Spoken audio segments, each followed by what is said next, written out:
those of you who remember those first days at the NIST campus, then we did the year at the Cohen building where we weren't allowed to bring in water or any other beverage into the historic facility.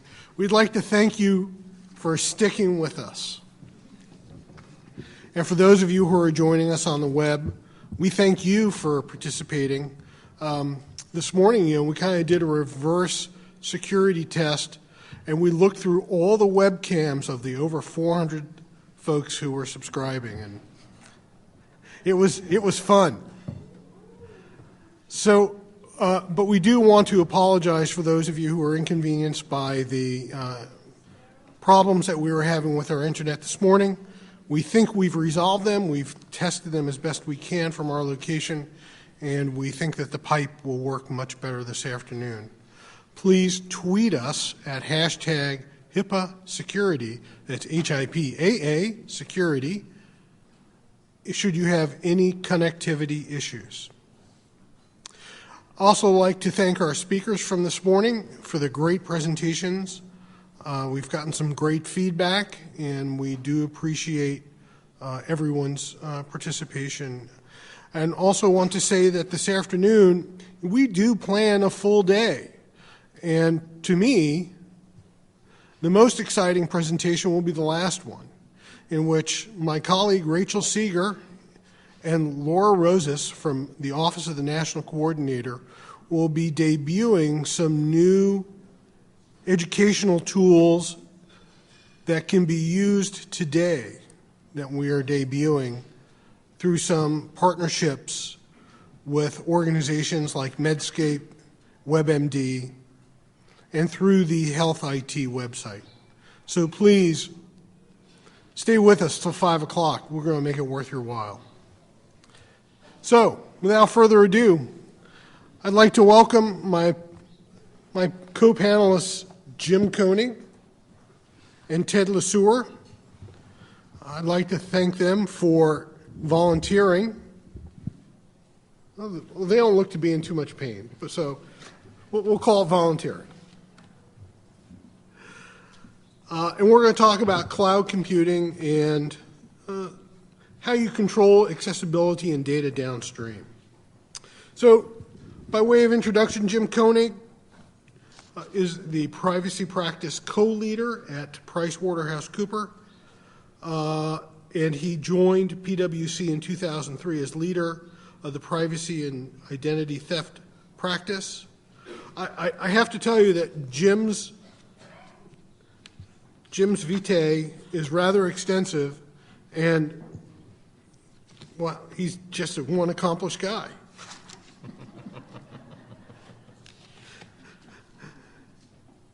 I do know Jim from his leadership in the International Association of Privacy Professionals. He holds a finance degree from the Massachusetts Institute of Technology and a Juris Doctor from the University of Miami School of Law, the U, where did you play football or basketball there? I wasn't big enough or strong enough for either. Oh, that's right. You were a member of the Law Review. Oh. Well, that's just as good.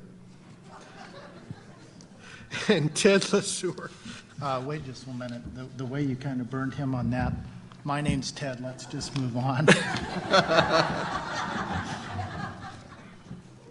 My mother's very proud on the webcast, though. To know us is to love us, Ted. Ted is a senior security advisor with over 15 years' experience in information systems technology and security.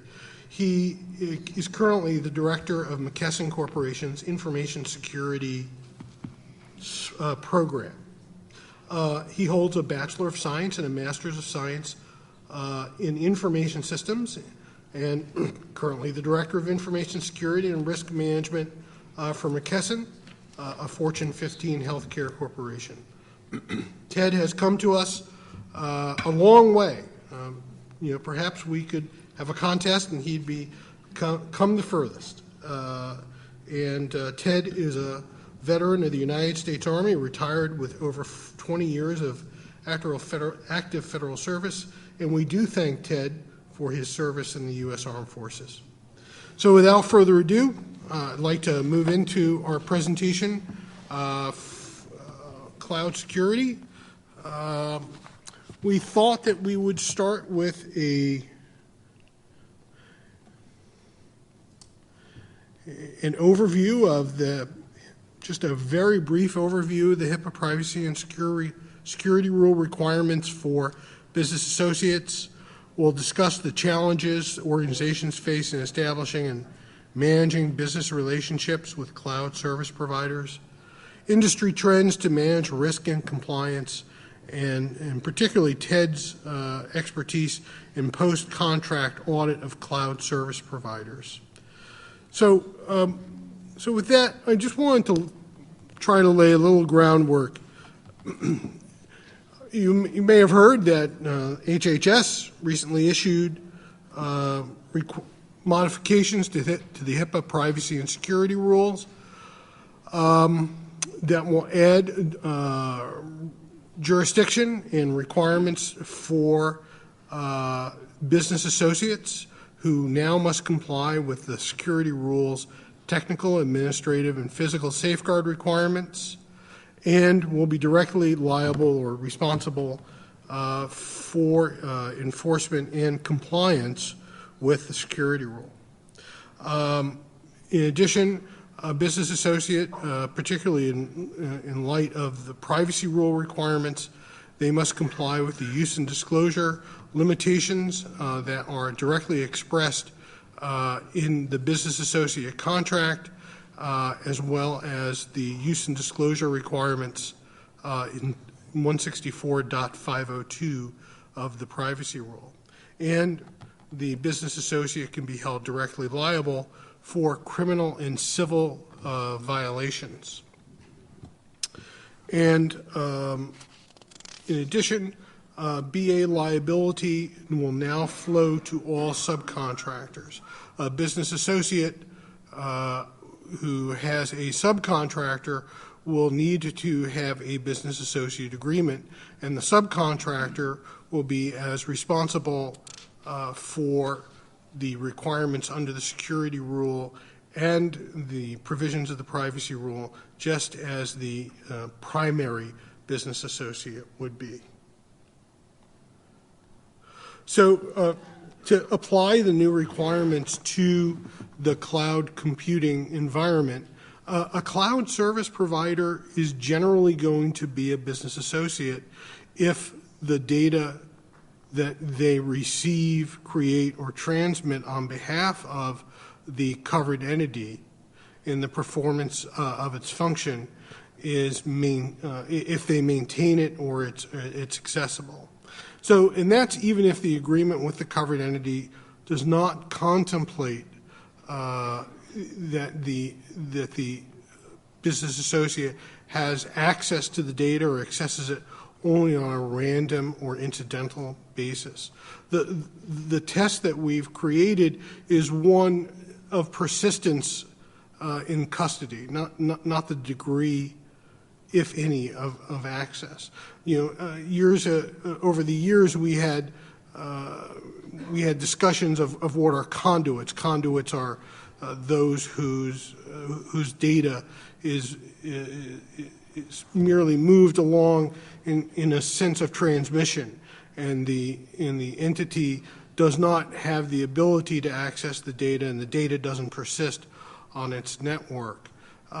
So we've fine-tuned that analysis so that even if the organization does not access the data, if the data is persistent on its system, under our current view, that the entity is a business associate. You may have heard Adam Green mention in his presentation that OCR is considering the issue of what if the data is held by the entity, is encrypted when it arrives, and the entity does, and the entity receiving the data does not hold the encryption key, would they therefore be a business associate? We've not made any determination of that issue. So as it stands now, the discussion that we have in the preamble of the final rule represents our current view. So downstream entities that work at the direction or on behalf of a business associate and handle PHI are responsible for the compliance with the privacy and security rule provisions, just like the primary or first level business associate or service provider to the covered entity, and are subject to the same liability for failure to do so. I've included a couple of slides that just provide some introduction to the general rules of the HIPAA security rule.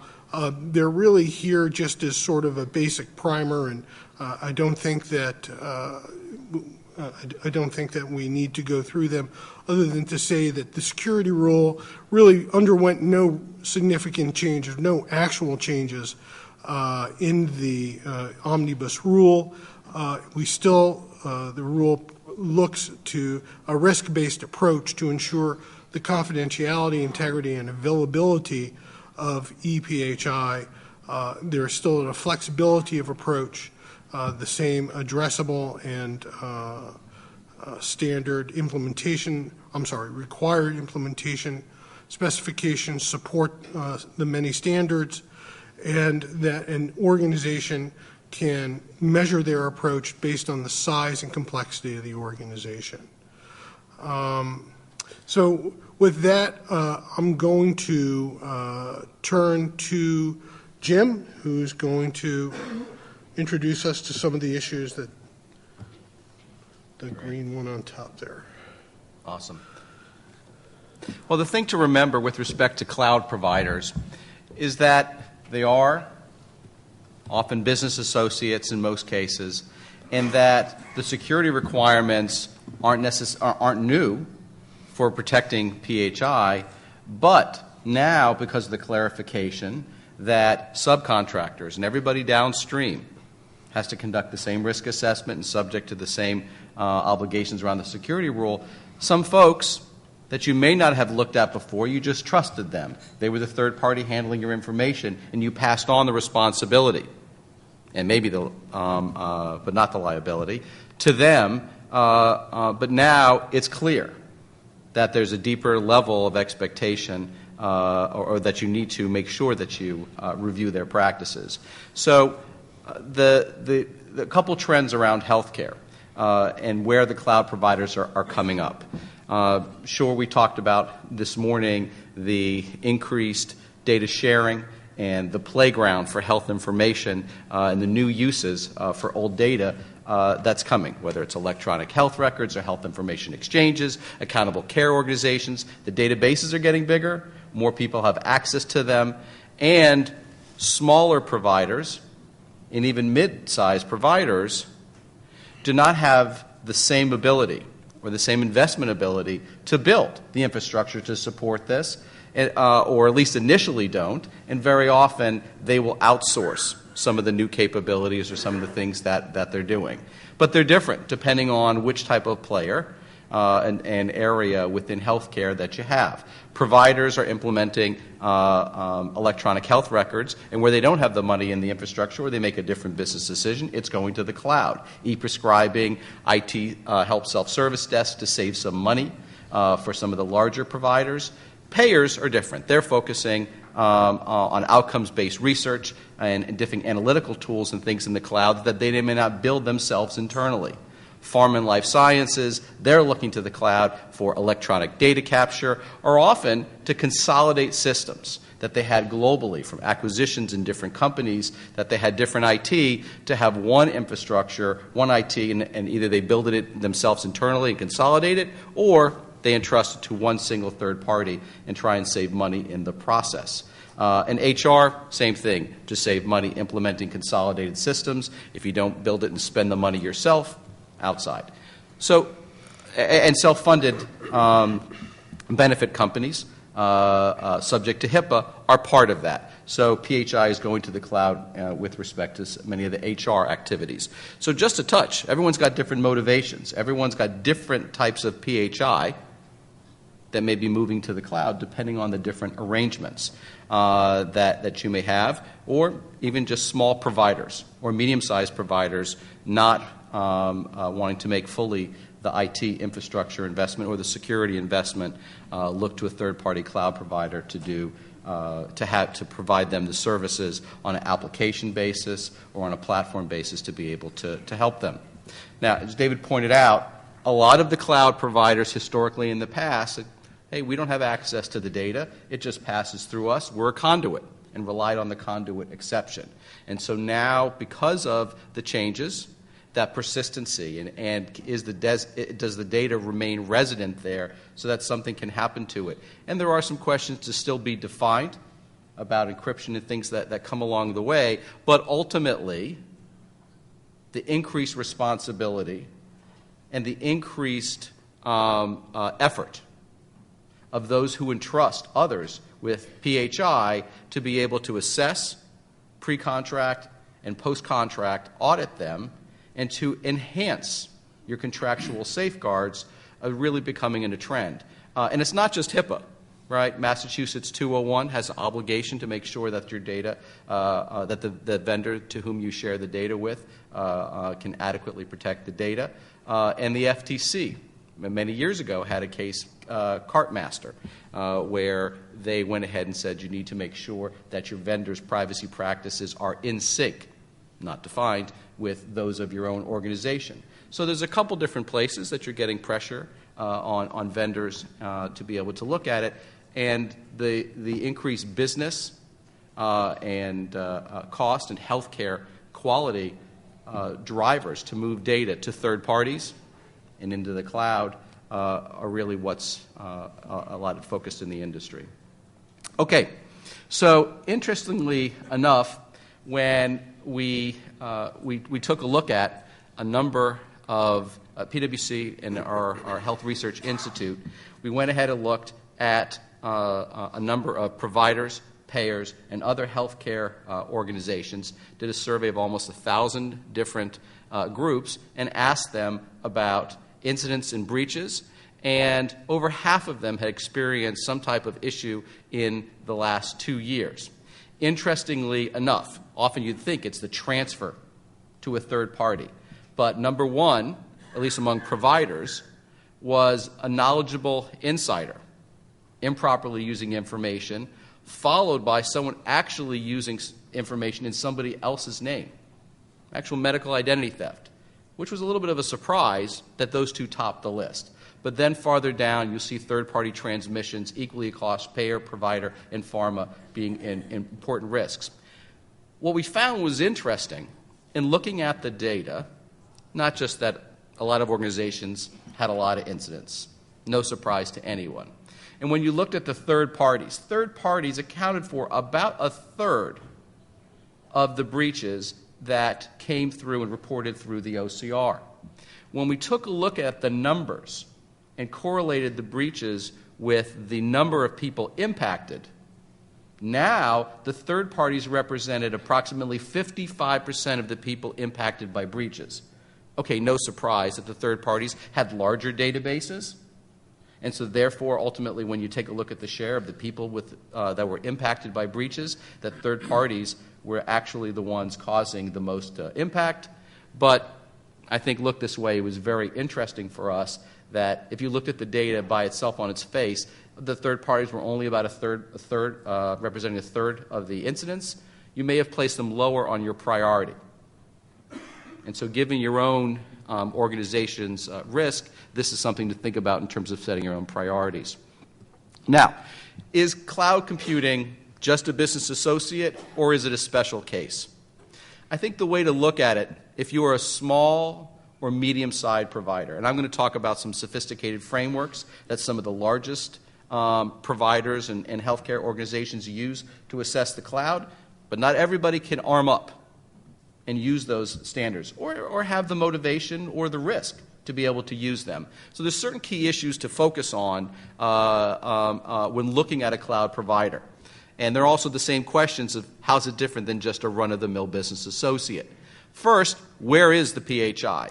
location and the geography of the data. You may even have some international data transfer issues depending on the individuals and whether they're from Europe or other places that are in the database. But knowing where your data happens to be, and can you actually ask your cloud provider or the vendor with whom you're working, can they provide you some assurances about the countries or the areas or the data centers where your data will move between? Ultimately, some cloud providers use multiple facilities and an on-demand flow capacity to be able to provide least cost data services to you, and so you never fully know exactly which data facility it's at.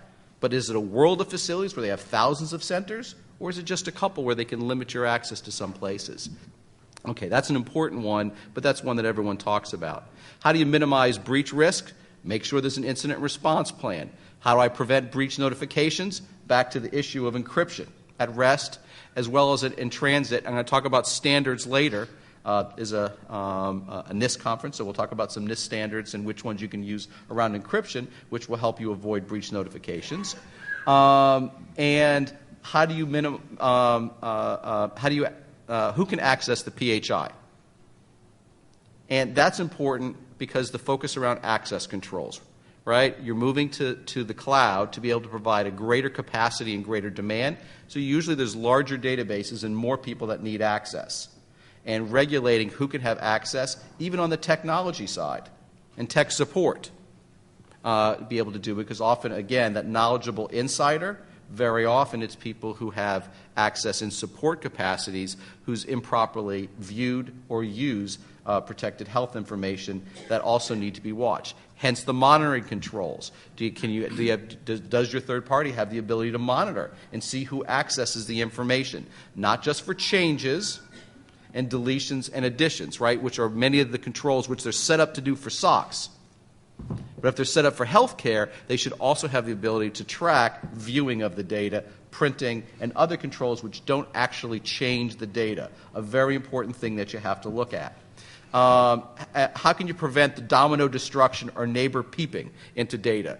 So what if you have a bargain basement cloud provider where all the data from all of their clients are put onto just one server and not necessarily segregated, and you may be able potentially to get into somebody else's data, or someone can get into yours from a different client. What if somebody else's data has a problem and is corrupted, and it causes the entire infrastructure, including your data, to be impacted? Questions to ask about, is that data happen to be segregated? And then what happens at the end of the contract?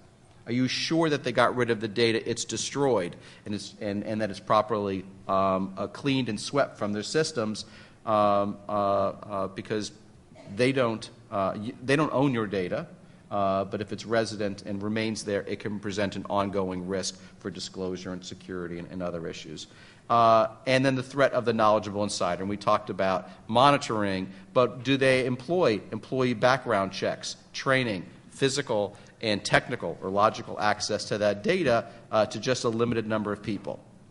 Top questions. So if you're a small or medium provider, bring the list with you. You may or may not use one of the sophisticated frameworks we have, but this is a good starting place to know the differences that you may not. How does a cloud-related vendor? And cloud can mean lots of things to lots of people. So how about anytime you entrust data to a third party where they use a type of architecture where they have multiple data centers, maybe, to be able to support you, even one single data center, so that you don't have to own the servers and build and invest in and maintain the servers yourself, with a third party that manages data on your behalf. It's simple. If in doubt, use these types of questions to make sure that they can properly protect your data. And what are healthcare organizations doing to assess and look at these organizations? It varies all over the map. The industry trend is to add a pre-contract assessment. Hasn't always been the case. It used to be sign a business associate agreement with a provision that says you'll provide adequate protections to the data, and you were off and running. And often people didn't look. People didn't even put specific security requirements in there. But adding pre-contract assessments, beefing up the contract, the business assessment itself, or the contractual safeguards with specific security standards, and then adding the post-contract audits. Again, PwC Health Research Institute did look at a number of payer and providers. Pharma and payer did actually a little bit better than providers in looking at pre-contract assessments and post-contract audits, but still the numbers were pretty low, plus or minus a third. So there wasn't a whole lot of diligence that were out there in looking at it, and there's been a lot of questions about the use of high trust. So while high trust is an interesting framework, the use of high trust is just growing. Okay, so do you just ask the simple questions that I provided, or do you have a very elaborate risk assessment procedure, and do you have every single organization do it? I provided this slide, and for those of you on the phone, the slides will be available. This slide is to show you that some organizations have a very detailed script of phone interviews to prepare, document reviews, on-site visits, plus even some minimal testing of technology that they do, and a very sophisticated process that they have. It's not right for everyone. It's not right for every vendor. The trend has been now to move toward risk. Organizations used to have a one-size approach. Well, we got this really great template, and they either used it in certain limited cases or they did nothing. Now they're coming up with a risk-based approach, and maybe something like this, and the lighter colors you only do in where there's a higher risk, higher volume of PHI that's coming there. This slide wasn't meant to necessarily go through each of the elements, but just to show you a sample of what some organizations are doing when they have very distributed, outsourced data management abilities. Okay, so now if you want to be a little more sophisticated and use one of the frameworks, which one? Well, that's the wrong question. It's usually which ones, because there's not a magic one that necessarily will help you with vendors, and there's not a magic one that necessarily helps you with all cloud providers. You can take bits and pieces depending on what the goals, and based on the risk. But with respect to cloud, the first thing to take a look at is what type of cloud provider is it? Is it one that provides you your complete IT backbone and infrastructure as a service, IaaS, or do they provide you a platform which you can control an application, but there's less that they provide you that's less popular, a platform as a service, or very often software as a service. They have a really cool feature or an application that you can have. Or, gee, maybe it's an entire electronic health record capability as an application as a service. Well, gee, that's an application that you really care about with a lot of data in it. Now you'll better make sure you assess that application where you might have taken a lighter touch and only asked those key questions that I had at the beginning. If they were only a small data vendor with a small purpose, with small amounts of limited, less sensitive PHI. Using a risk thermometer to be able to assess how strong, and how deep, and how the depth and breadth of the assessment approach that you take. Okay, so there's different types of standards that you can take, and different amounts of investment and time required. SAS 70 or now SOC 1 and SOC 2 are very often, you get those from your vendor. That's usually about the infrastructure and the ability of the network and hardening. It's not about the data. So a lot of the who has access and who's looking at my PHI and some of the data-related things aren't satisfied by a SAS 70 or the new forms of those agreements. And so you have to look at other things. What about the AICPA gap? Those are pretty good practices, but they're not custom for cloud, they're not custom for PHI, and they don't buy you necessarily compliance with laws. So while it's a good framework, it doesn't necessarily satisfy the goals because often legal compliance is part of it. High trust is a scalable form of ISO that, as I showed before, is growing, meant for healthcare, but still has some acceptance progress to make.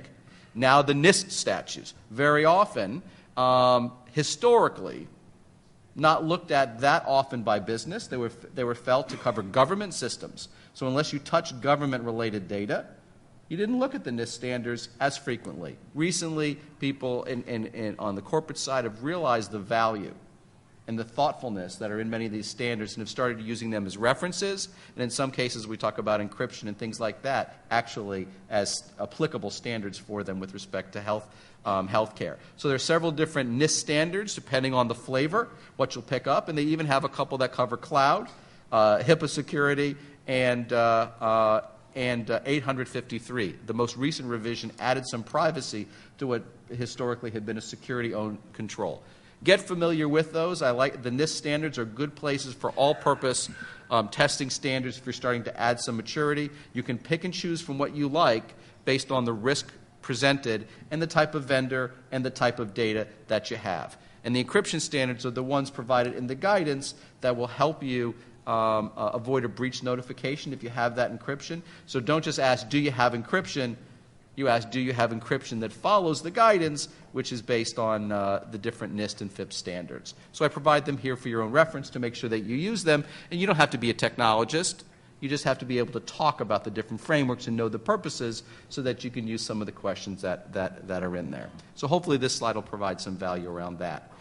There's also one more framework that I wanted to point out that's gaining a lot of interest for cloud. So if you have a major cloud implementation that's very significant to you, you may want to look at the FedRAMP standard, the Federal Risk and Authorization Management Program. It's a government program to look at complete outsourced systems. So yet there's another framework that's out there in the space that's growing some popularity. So let me take a step away from all the framework depth. I know that many of you just following lunch can be having that post-lunch haze going on, so I won't prolong that anymore with more discussion of standards, but we'll give you some examples of some of the things that people are doing around the assessment and contract approaches and end it there. So first, as I mentioned before, these are some tips to take away to do the things that you do, but how to enhance them now based on the omnibus rule and some of the industry trends that are out there. So what I'm seeing in healthcare and self-funded benefit companies is enhancing contractual safeguards, not just for HIPAA, multiple laws, multiple things, adding specific security standards that are in there, and making those standards a representation and warranty in the contract. Missing from historical view. Have an appendix. Here are the 10 things we always want, including encryption with the standards. Stick it on an appendix to the contract and make them represent and warrant that they'll do that. Everyone will say, oh, we provide adequate protections. Oh, are those 10 things, that's what you meant by adequate protections? Now they're reading the agreement a little more slowly. Then after the contract, before the contract is signed, what is a pre-contract assessment? What do you do? So interestingly enough, the standards I mentioned before are for very thorough, deep assessments. The thing that I see many organizations doing is developing a light form, modular checklist assessment of controls, risks, all sorts of things. Don't make it 50 pages. Your vendor will never fill it out, and you won't know how to read it, and it'll just end up in a drawer somewhere. So a short-form assessment of checklists that covers what PHI elements are involved in this relationship. What are you going to be doing with it? What countries, if any, outside of the United States does it go to? Now let's take a look at specific controls. Do you have this? Now make the assessment answers representations and warranties to your contract. And if you change them during the time of the contract, you have to notify them if they stop providing those things. So that's a really big trend, tying the pre-contract assessment to the contract. And where you have heightened risk, that's when you layer on an on-site visit. Not everybody. And you do them short, 1 or 2 days. Now, if it is your electronic health record vendor, you may want to spend more time. But ultimately, to give expectations, most companies want to spend a reasonable amount of money and a reasonable amount of time to be able to do on-site. And then, how do you make sense of all this? They're putting some analytics. The more sophisticated companies that have been doing this for a long time are putting analytical data together. So they make an assessment. What's the type of data, volume of data, of PHI that I have. So your risk increases the more sensitive the data. And then you compare the controls that they have, the security controls. So ultimately, you'd rather the sensitivity of the data to be low and the amount of controls high, and to correlate those things. And so, well, it may not have transferred that well at all. But ultimately, what this is a picture, and for those of you on the webcast, you can see it, and we'll get it corrected. But there's a dashboard that puts some quantitative numbers to sensitivity of the data and sensitivity of the uses of the data, and correlates that with the controls. So ultimately, what you're looking at is to make sure that the risk of the data is proportional to the controls that the vendor has in place, and that they answered on your short questionnaire.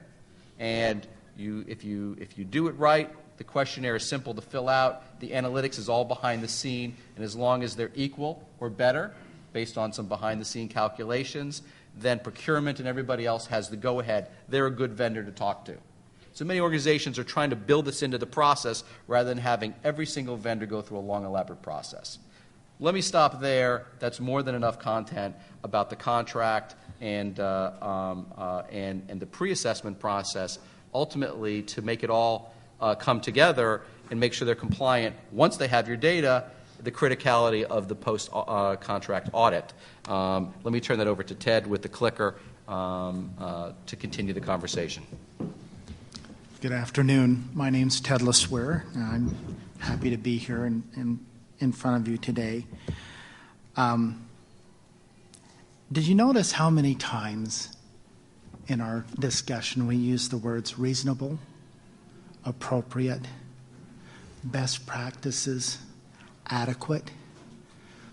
What in the Sam Hill does that mean? Exactly. I'm finished. It's up to you. Whatever I want. Little story. When I was growing up, my mother was of the, I'm not sure if it was the Dr. Spock method or not, but she always talked to me like I was a little adult. And she'd say, Ted, was that appropriate? Yeah, absolutely. No, it wasn't. And the reason I tell you that story is, and oftentimes I wasn't appropriate, the reason I tell you that story is because when you start dealing with vendors, regardless of if they're cloud vendors or not, when you start dealing with other organizations outside of your company, those interpretations of adequate and best practices and so on and so forth can be all over the map. So that's why it's important for you to talk about vendor governance and vendor assurance. This is how, after the process that Jim talked about, with your contractual expectations, with your definitions, and with your effort to ensure that you're properly communicating what your expectations are, this is how you then validate. Trust but verify is kind of where I'm at with this. So when you think about vendor governance, right, why do you need that? Well, Jim's talked a little bit about that, right, with the omnibus rule. That liability goes all the way down. Chain after chain after chain after chain. And so the expectations and liabilities that you're being held to, you need to hold to that organization or organizations that are supporting you, right? So the case for IT vendor assurance is pretty evident, and it's further supported by the HIPAA omnibus rule. It's also a definition of your interaction model or your service contract. So especially for those of you that are in large organizations, you might have, similar to McKesson, you might have 20 different business units that all have different contracts with Microsoft or with Adobe or with any other vendor that you want to name. And being able to come to a standardized expectation of what your service interaction needs to be with that vendor is part of vendor governance. Being able to standardize those contracts and clearly define those obligations that that vendor has to you. Being able, as Jim said, to be able to provide metrics and performance. There's a pay-for-performance expectation. If you as a vendor don't do a good job for me, what's the likelihood that I'm going to come back to you? It's probably not going to happen. Versus if I can trust you with one level of data and you perform well, I might give you the next step, right? So being able to define those metrics and performance expectations are very, very important because it's a win-win situation, right?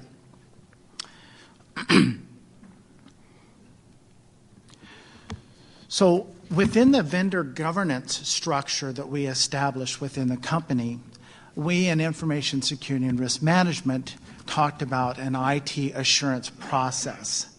And we talked about the need for us to be able to have very clear lines of communications with our vendors. It wasn't just a contract between our corporate legal team and the contract recipient on the other side. It wasn't just to define what kind of expectations we have and what we need. It's really a partnership. And I probably use that term more often with all of the vendors that we work with than any other. I'm not looking for a vendor, I'm looking for a partner. And a partner is one that has an onus of responsibility that they understand and will agree to, and that they will work actively to support. So when you look at the initiative of vendor governance, it's implemented by tiering the vendors. So within McKesson, as you can imagine, we have various types of vendors, from the individuals that maintain our facilities, to the individuals that host our data centers, to the organizations that support some of our software development. Various types of vendors. And so by being able to tier them based upon specific criteria, we then start to be able to provide that IT assurance process. So if we go into the case for IT assurance, the first point that I'd bring to your attention is the need for it. Why now? Why do we have to do this? Well, it's pretty evident, right? That's pretty much what we've been talking about throughout the day today. We've been talking about the expectations that the law has. We've been talking about expectations that patients have and providers have, and the expectations and due diligence, honestly, that we want to provide, right? That's one of the key reasons that IT vendor assurance is so important. When you look at the complexity, the scope, and then that scope and complexity can change based upon the customer's requirements, right? Because we don't just do IT for the heck of it, right? We do it because we want to make some money. And typically, in order to do that, we have customers, and those customers' needs can change. So being able to track that back up from the customer to us and to our vendor that is providing a particular service is imperative. When you look at vendor viability, what's the track record of this vendor? And do they have a risk management process? You would be surprised, ladies and gentlemen, if I told you how many times I went into organizations, large organizations, Fortune 500 organizations, that when you talk to them about risk management, this was purely a legal conversation. This was not an IT conversation. This was not threat times vulnerability. This was a purely legal discussion. And so, again, being able to have that partner that you can communicate with and talk about what those expectations are is imperative. Being able to establish some risk artifacts, setting expectations. Jim talked about some great frameworks, right? I would also express to you that there's some commonality in a type of certification or a type of due diligence that you performed on your organization. SSAE 16 is an example, or the old school SAS 70. ISO 27001 and 2, right? Those are other opportunities where you and your vendor can align based upon expectations and control standards and evidence that's all been provided so that you know that you're comparing a like-to-like comparison. Greater marketplace expectations. Well, we already talked about that. Consequence and results. Boy, this is kind of where the rubber meets the road, right? Because if your vendor doesn't live up to your needs, and thus you're not living up to your customers' needs, that story's been told way too many times. Hard costs, soft costs, customers wanting to do business with you, brand issues. I tell a lot of folks in my organization, how many stock prices or how many stock tickers does McKesson have? 1. And when you look across the thousands upon thousands of people in McKesson that could damage our brand, that's a very telling story. So the capacity to then expand outside of that company, past those thousands of people, to organizations that you don't know, that level of trust has to be there. Because at the end of the day, it's the trustworthiness of your organization to be able to continue on in the business world. So IT assurance allows us to create a risk management framework. And that provides a fairly consistent, measured way to approach what and who you need to assess and how far you need to assess them. Jim kind of talked about a rapid risk assessment tool. And we in McKesson do that. We have a vendor rapid risk assessment tool that allows us to ask, based upon some predetermined criteria, where within a scale of high, medium, and low does this vendor's services fall into? And based upon that scale, that tells us what further due diligence, and Jim pointed to kind of a formal risk assessment methodology, and we do follow pretty similar to that, a process where if further due diligence is required, to really then start drilling down. And that's where you can bring to bear a lot of the standards, right? Because even though the contractual document might say very explicitly what those expectations are, if you're in IT, how many people are in IT here? Okay. Now, of those, keep your hands up, please.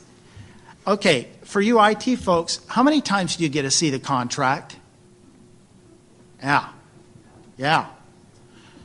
Put your hands down. So, very telling, because that contract's value to IT personnel who are in the field is only relevant as long as those IT personnel are aware of what the contract says. And that holds very true at the vendor level. So being able to make that contract live and breathe in the assurance process is imperative. So the risk management framework that we have is a very structured approach. We look at the vendor risk, and there are specific frameworks. Jim talked about some of them. One that I would also share with you is the Cloud Security Alliance, if you've ever heard of that. This organization, very focused on cloud providers, has put together a matrix that crosswalks a number of different regulations and standards. So based upon the expectations of your customer and your company, you can then be able to then, transfer over to what expectations that vendor needs to have. So I just wanted to toss up some things that I think are benefits to McKesson from the vendor assurance program. It's something that we've found has been very empowering for us to have those great conversations And again, these slides will be online. But the thing that I drive home to you is any organization, small provider, mid-sized, large, any corporation, all of this can be very applicable to what you want to do within your organization. Within our organization, we have some very specific roles. We have IT risk leaders, which are business unit leaders that focus on security and risk. They own this program of coordinating between the business and typically our senior IT leaders, which are our CIOs. Our CIOs look and approve risk. We are not risk approvers. We don't own the risk. The business owns the risk. And we work with vendor assurance teams to ensure that those expectations and management between the IT risk leaders and the CIOs is completed. So hopefully that makes some sense. Hopefully it's something that's actionable with each of you. And with that, I think I'm done. I'd like to turn that back over to David for any questions. Or Well, thank you very much, Ted.